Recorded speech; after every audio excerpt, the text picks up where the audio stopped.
টাকা ইনকাম করার অনেক মাধ্যম আছে, তবে জনপ্রিয় দুটো মাধ্যম হলো সময় বিক্রি করে, অর্থাৎ আমরা যেটাকে জব বলি।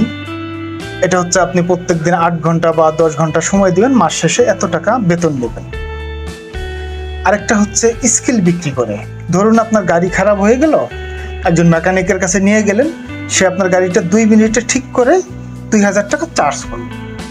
এখন আপনি বলতে পারেন যে আমি সারাদিন সময় দিয়ে 1000 টাকা পাই, আর আপনি মাত্র 2 মিনিটে 2000 টাকা কিভাবে চার্জ করেন?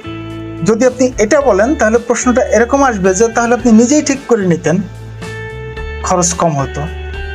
এখানে 2000 টাকা এই জন্য নয় যে সময় কতক্ষণ লেগেছে, 2000 টাকা এই জন্য যে 2 মিনিটে গাড়ি ঠিক করতে পারার যে স্কিল, এই স্কিল গ্যাদার করতে অনেক সময় ব্যয় করতে হয়েছে এবং অনেক স্ট্রাগল করতে হয়েছে, এটা তার মূল্য।